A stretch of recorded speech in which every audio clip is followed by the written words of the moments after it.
Vážené dámy, vážení pánové, prosím, zaujměte místa a dovolte mi, abych vás přivítal na zahájení sympozia Evropa mezi válkou a mírem 1914-2004.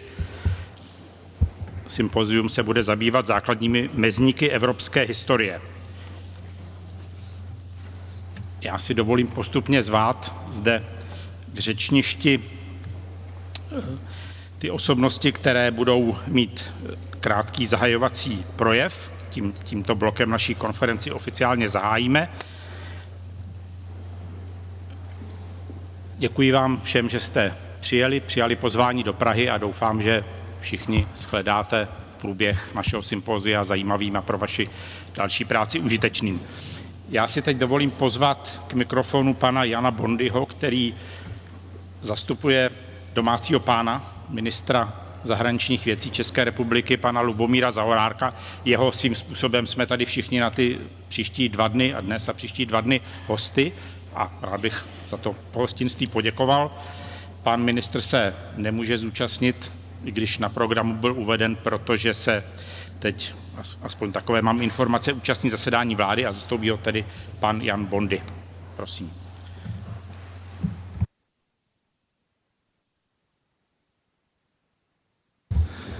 Dámy a pánové, příjemné dobré odpoledne, vítejte v našem krásném, doufám i pro vás, krásném a příjemném Černínském paláci.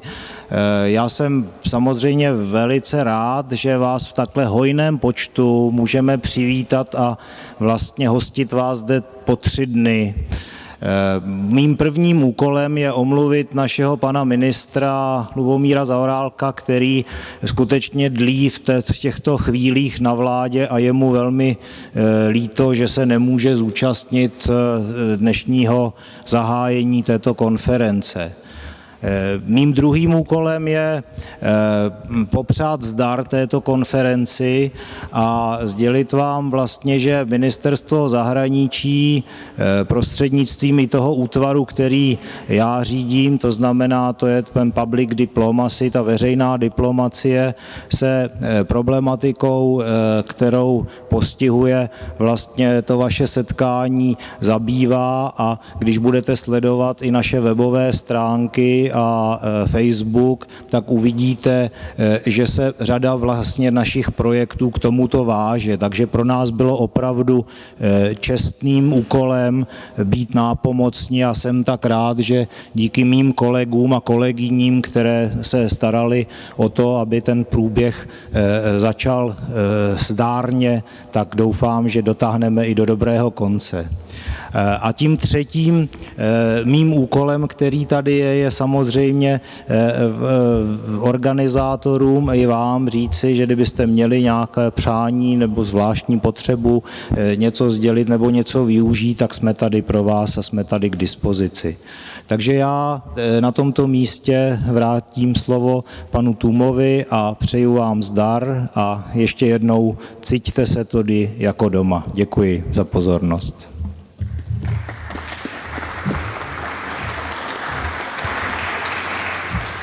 Já děkuji panu řediteli Bondymu a ještě jednou bych rád poděkoval jak panu ministrovi, tak všem těm ze štábu ministerstva, kteří se na přípravě konference spolu s námi podíleli. Druhým řečníkem je vzácný host, paní Małgorzata Omilanowska, náměstkyně ministra kultury a národního dědictví Polské republiky. Vítám vás v Praze a prosím vás o váš příspěvek.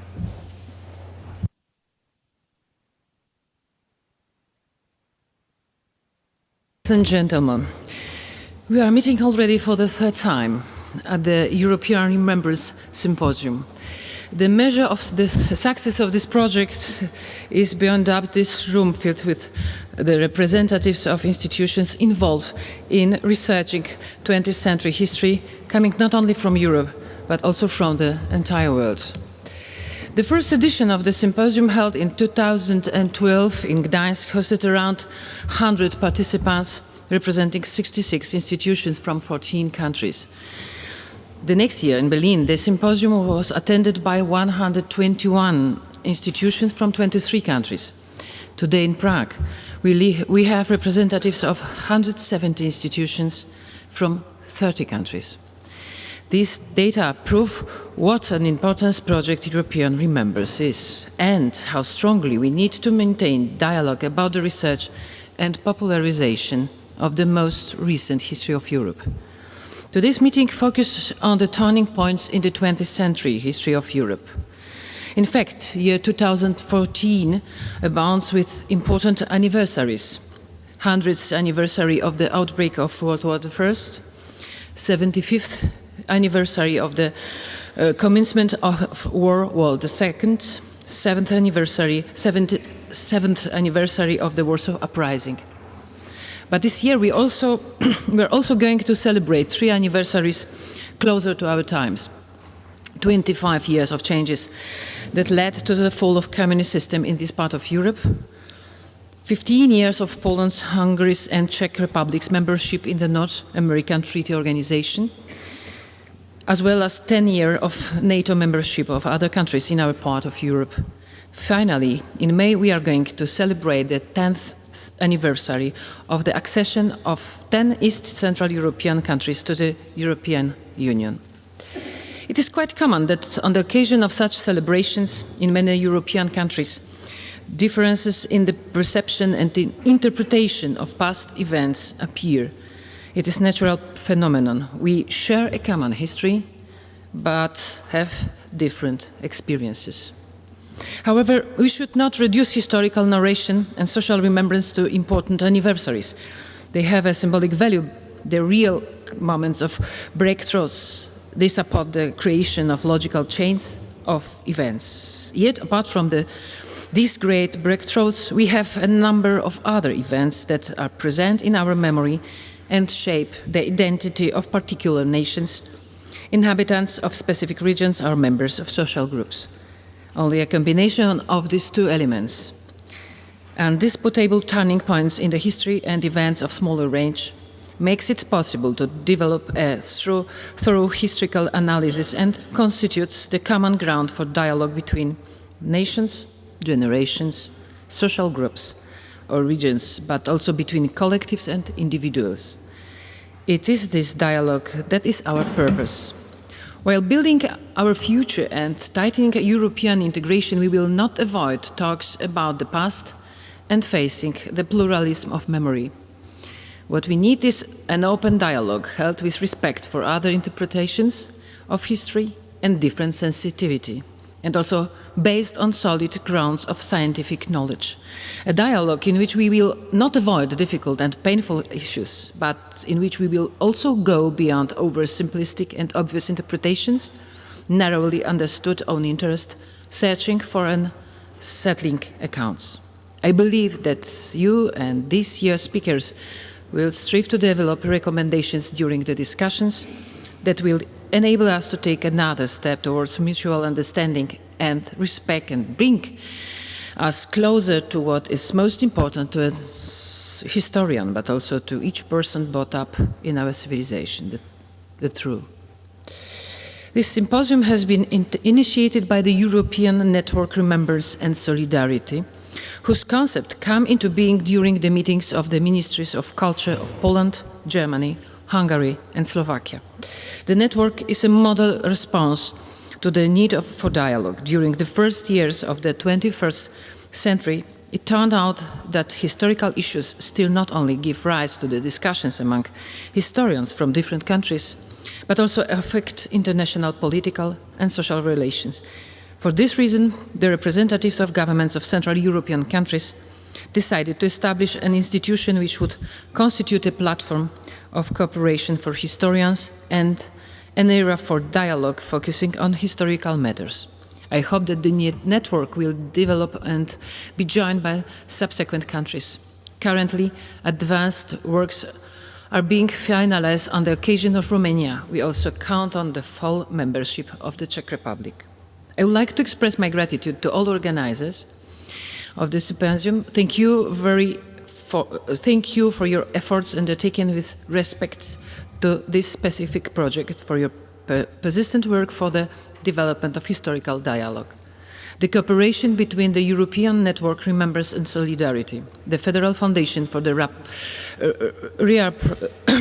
reprisal of the Sid dictatorship in Berlin, the European Solidarity Center in Gdańsk, and the Institute of the Contemporary History of the Academy of Science of the Czech Republic in Prague brings concrete benefits. I am also pleased that this year the European Commission has joined the group of organizers. I hope that each year the cooperation within the symposium will be more widespread and will contribute to the strengthening of international cooperation. I extend my gratitude to the representatives of the government of Czech Republic who enabled us to hold today's meeting in the Czernin Palace, the seat of the Minister of Foreign Affairs. The building and its history had already become a part of the European Remembrance. Now, during the symposium, a subsequent chapter will be added to this history. I would like to wish you fruitful sessions and thank you very much for your attention. Thank you.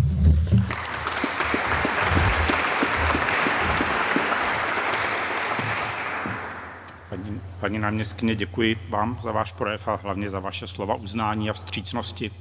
Snad to činím za všechny organizátory tohoto sympozia. Jako třetího řečníka bych poprosil k mikrofonu pana profesora Jiřího Drahoše, předsedu Akademie věd České republiky. Rád bych řekl a poděkoval za to. Vedení Akademie věd České republiky a pan předseda osobně převzali nad naším sympoziem záštitu a vedení akademie poskytlo i nikoli zanedbatelný finanční příspěvek, který dopomohl k organizaci této konference. Za to také děkuji. Prosím, pane předsedo, máte slovo. Vážená paní náměstkyně, vážená paní velvyslankyně, páni velvyslanci, kolegyně a kolegové, dámy a pánové, dovolte mi, abych na úvod konference Evropský rok historie pozdravil vás všechny jménem Akademie věd České republiky, která poskytla této významné mezinárodní události svou záštitu. Rok 2014 je skutečně rokem mnoha významných výročí, připomínajících převratné události nedávné evropské historie. Události tragické, jež ovlivnily vývoj především v naší části Evropy velmi negativně, a samozřejmě také události, které otevřely cestu ke svobodě, demokracii, ale také ke spolupráci v evropském rámci a ke znovu navazování kdysi existujících vazeb. Hovořím zde jménem Akademie věd České republiky, která sdružuje přes 50 výzkumných ústavů různých vědeckých disciplín a jakkoliv vědy sociální a humanitní v ní tvoří počtem ústavů a výzkumných pracovníků optickou menšinu, ale tato menšina není rozhodně zanedbatelná. Téma, jemuž bude věnováno vaše jednání a jehož studiu se věnuje i řada ústavů naší Akademie věd, je skutečně mimořádně závažné. Téma paměti, dějin, evropské spolupráce a nalézání evropské identity.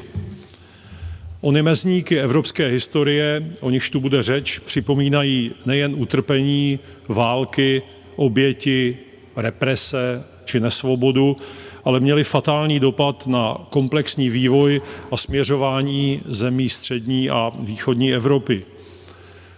Na jistou dobu je odklonili ze společné evropské vývojové trajektorie a právě osud vědy, vzdělání, kultury je důležitým indikátorem této neblahé proměny. Budu-li mluvit o českém případu, jsem si samozřejmě vědom toho, že v řadě zemí našeho regionu bychom našli obdobné či ještě drastičtější paralely. Etablování vědy ve vší její rozmanitosti bylo v českém případě dovršeno již před první světovou válkou a bylo důležitou komponentou procesu formování moderní české národní společnosti. Po několika generacích dynamického vývoje přišel v roce 1939 obrat, který otevřel dlouhou vývojovou cézuru. Byly uzavřeny všechny české vysoké školy, Tisíce studentů byly odeslány do koncentračních táborů a mnozí z nich se již nikdy nevrátili.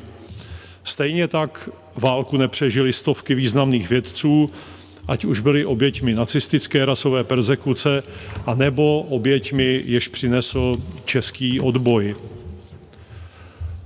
Brzy po roce 1945 se ukázalo, že okupace a válka bohužel nebyly jen krátkodobým vybočením.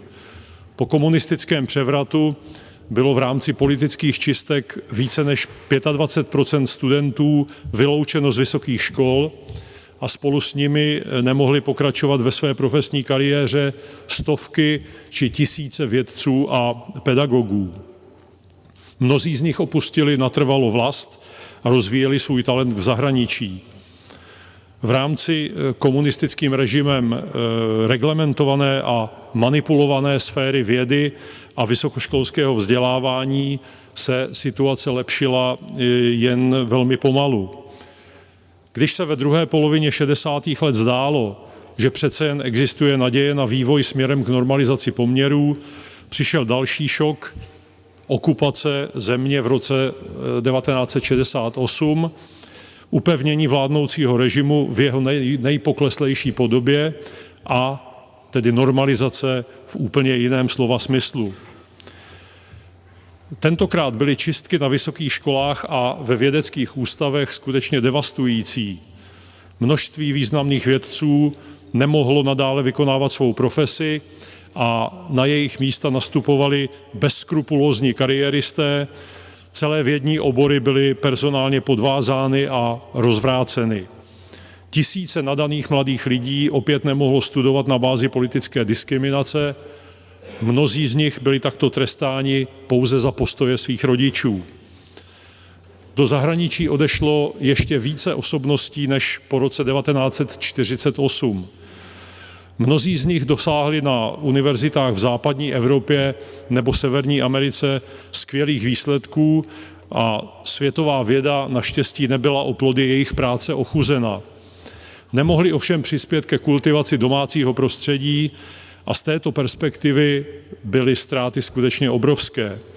Nedávno ukončený výzkumný projekt zaměřený na vědecký exil to dokládá velmi přesvědčivě. Teprve politické změny, které přinesl rok 1989 a následující transformace, vrátily naši zemi i další země střední a východní Evropy na cestu, z níž byly o půl století předtím násilně vychýleny. Platí to i pro naši vědu a výzkum.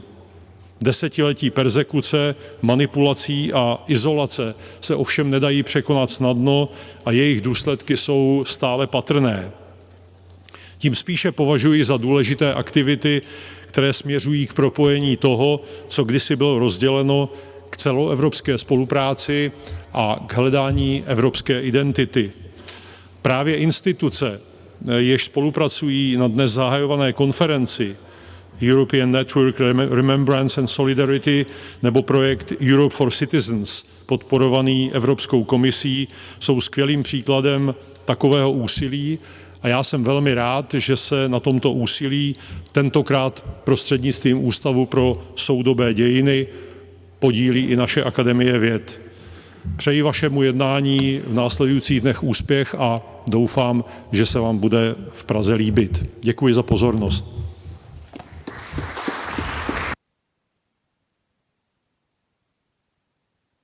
Já děkuji panu předsedovi za jeho projev a za jeho podporu našeho sympozia a nyní bych si dovolil pozvat za mikrofon paní Sophie Beernaerts, vedoucí oddělení programu Europe for Citizens, programu, který opravdu je pro naše střetávání a naše mnohem širší aktivity klíčový a také bych ji rád za všechno, co pro paměť, historii a spolupráci v Evropě její program a ona sama dělá, poděkoval.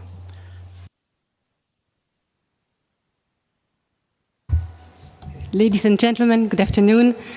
It was on the 10th of March 1948 that the dead body of the then Czechoslovak Minister of Foreign Affairs, Jan Masaryk, was found in the courtyard of this very building. It has been debated ever since whether it was suicide or a political assassination, but no firm conclusion has yet been reached. The tragic death of Jan Masaryk marked the death of the country's democracy and led to its entrenchment in the Soviet bloc for several decades. Only a few days before Masaryk's death, the Communist Party had taken control of the government in Prague with strong popular support. But as we know, history is not black and white. In a speech he made to the parliament only a year before his death, Masaryk rejoiced, as many of his countrymen did at the time, at the fact that post-1945 Czechoslovakia was being rid of its German and Hungarian population and turning into a nationally and linguistically homogeneous country. The idea of post-1945 Czechoslovakia was that of national unity and of denying civil rights to a large section of the population collectively made responsible for Nazi atrocities and for destroying the state on the basis of its national origin. The point of this example is, of course, not to blame one country or historical personality whose enormous contribution to the cause of human dignity deserves to be recognized. It's simply to show how complex history is and to show that we sometimes fail to see or choose to ignore historical connections. I could give you, of course, similar examples from my own country's history, and I'm sure that you yourselves would find many such examples in your country's history. This week, notably, Rwanda is commemorating the 20th anniversary of the genocide committed on its territory and is exhorting Belgium and France to question themselves about their own responsibilities in this massacre. Ladies and gentlemen, history is never easy. It's not all glory. It's not just about harking back to the good old times. It's a continuous effort to grasp the complicated realities of the past in order to remove barriers between individuals and countries. A struggle against entrenched identities and preconceived ideas. To paraphrase the words of Thomas Garrigue Masaryk, the founder of Czechoslovakia, the father of Jan, it's a struggle for open hearts and open minds. A few weeks ago in Belgrade, I saw Serbian playwright Biljana Srbljanović's latest play. It's about Gavrilo Princip, the Bosnian Serb who assassinated Archduke Franz Ferdinand of Austria and his wife in Sarajevo on 28th of June 1914. As you know, this was used as a pretext for Austria-Hungary's invasion of Serbia, which led to the outbreak of First World War. Biljana Srbljanović gives an unusual portrayal of Princip as a Yugoslav nationalist glorified not only by the Serbian, but also by the pan-Slav nationalist movement, including followers of the movement in the Czech territory. He died in Theresienstadt prison, a hero to some, an outcast to most Europeans. The long shadows of that time are still with us. The past is never too far away. It doesn't only cause suffering. Significantly, it also causes conflicts of memory. We see the same events in a very different light, depending on our point of view, according to our geographical, historical, or cultural background. And this is the main focus of programs such as the Europe for Citizens one, which brings together different approaches, enables us to learn from each other, and encourages us to question what we are so sure of. Keep the company of those who seek the truth, run from those who have found it, said Václav Havel. We here know that we can best seek the truth together. And I would like to thank you for the work you are doing on historical memory and remembrance. And I would like to assure you that the European Commission will continue to support your endeavors through the Europe for Citizens program. And I'm very pleased to announce that yesterday the UK lifted its scrutiny reserve and that the program should be adopted by the Council next week, the Council of the European Council. So that's a very good news for project promoters and for people who know the program and would like to continue working with us. So I look forward to spending time with you over the next 3 days, to learning from you and to returning to Brussels, enriched by your experiences and your ideas. Thank you very much.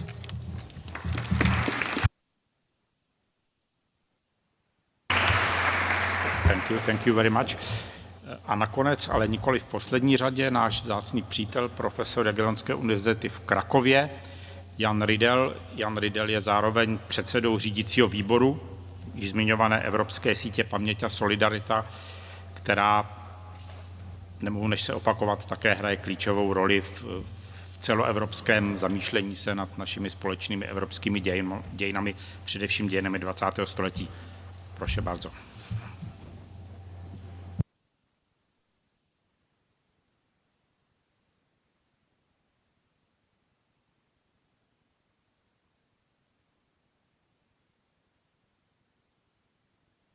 Yes.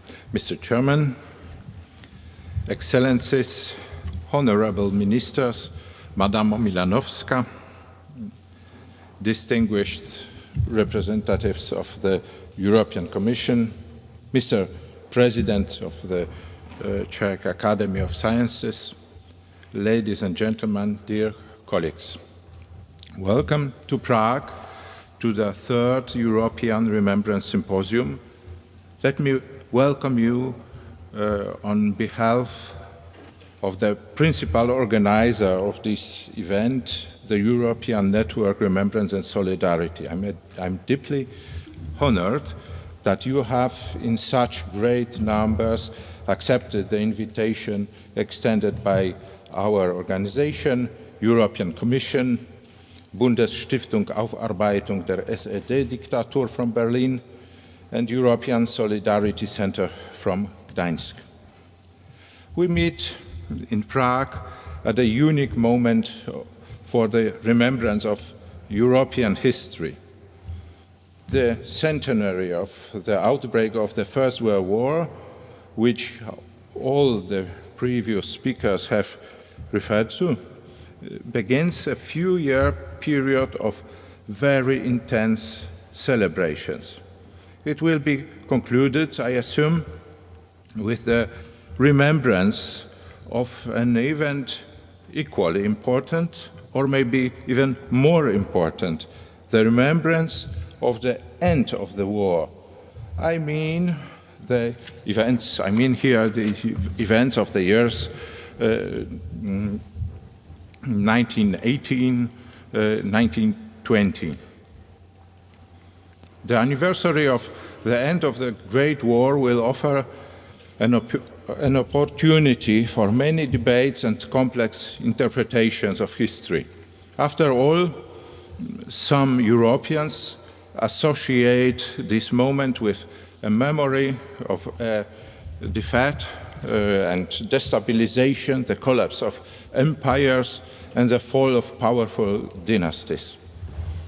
In turn, other Europeans linked the end of that war and the creation of the new post-war order with a positive and most likely joyful memory of the regaining of state sovereignty by their nations. The latter applies to Czechs and Slovaks, Lithuanians, Latvians and Estonians, partially to Romanians and Croats, and naturally to Poles. What some perceived as a pre-catastrophe, Urkatastrophe, others acclaimed as the Big Bang, which launched a history of their own state, a history that is uneasy and often tragic, yet self-defined.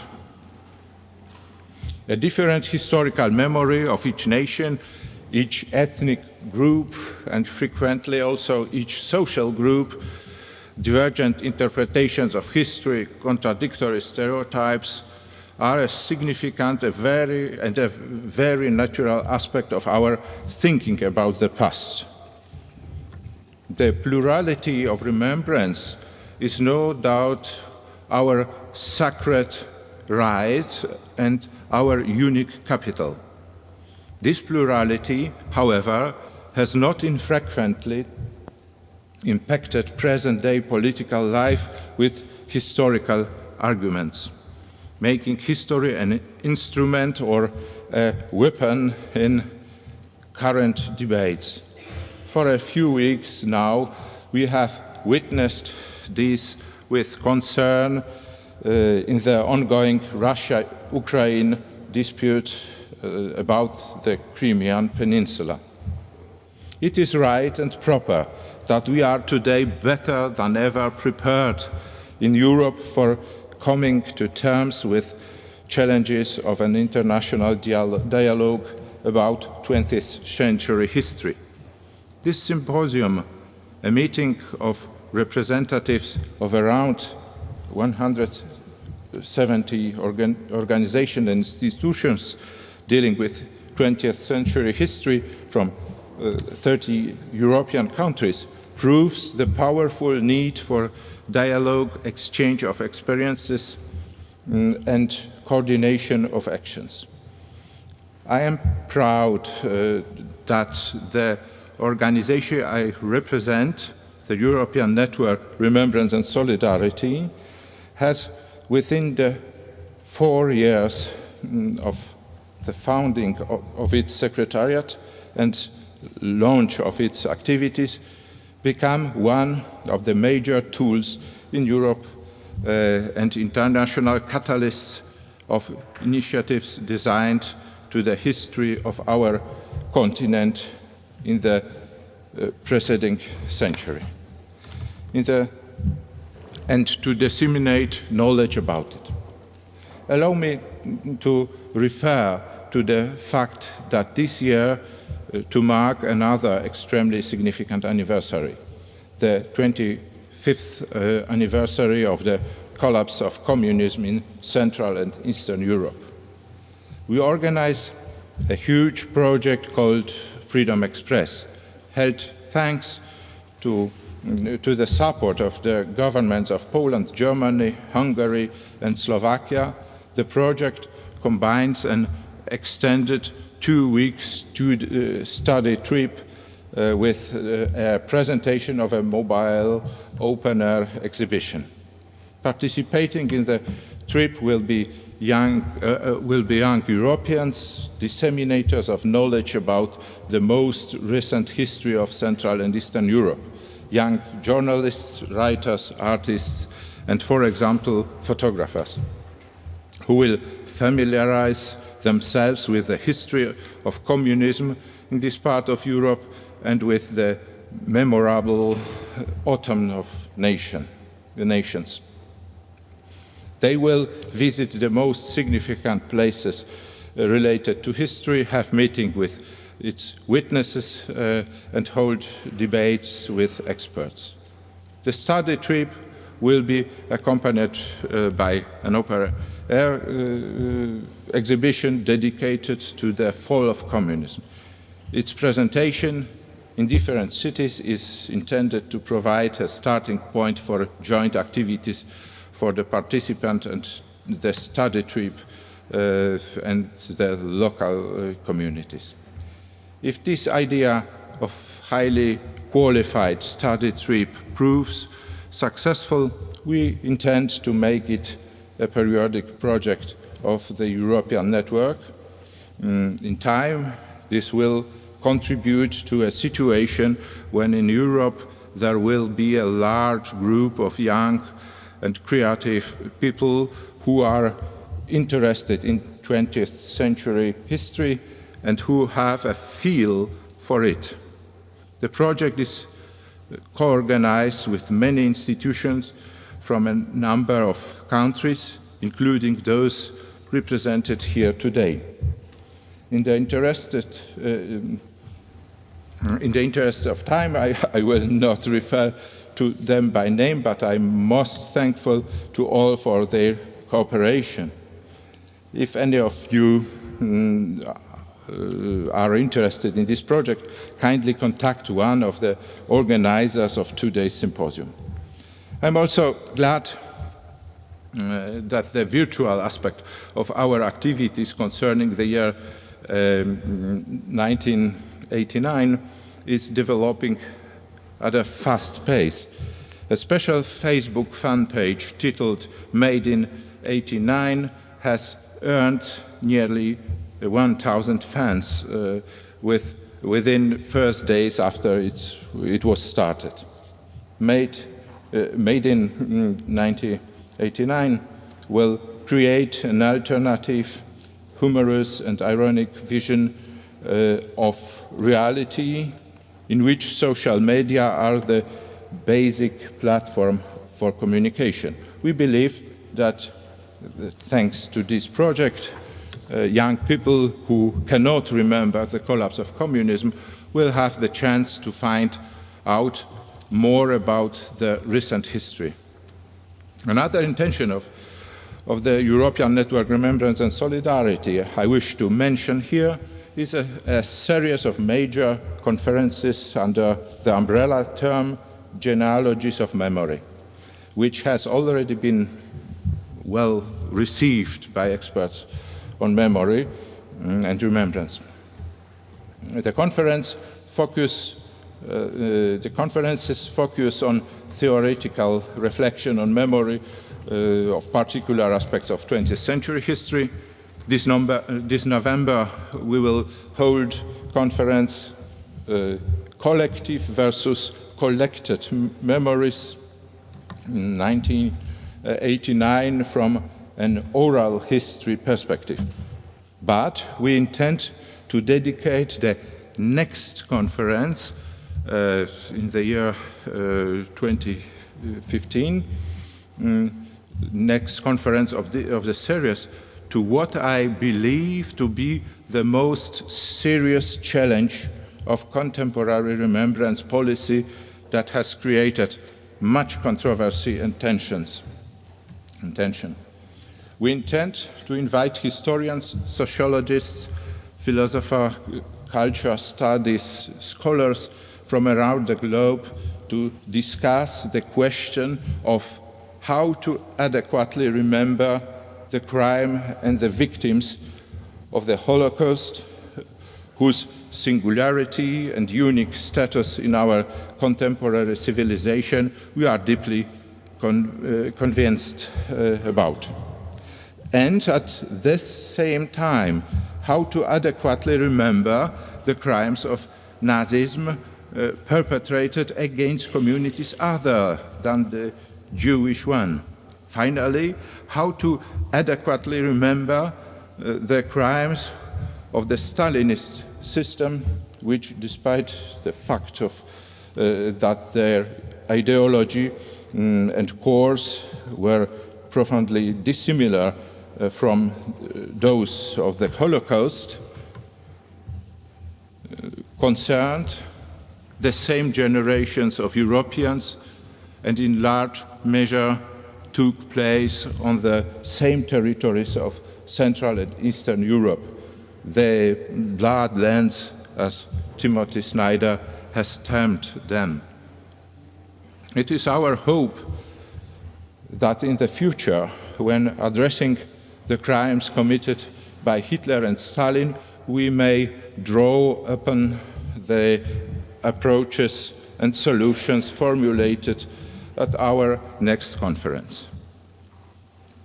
Ladies and gentlemen, in conclusion, I wish to thank for the assistance and support granted to us when preparing this conference by its hosts, the Ministry of Foreign Affairs of the Czech Republic.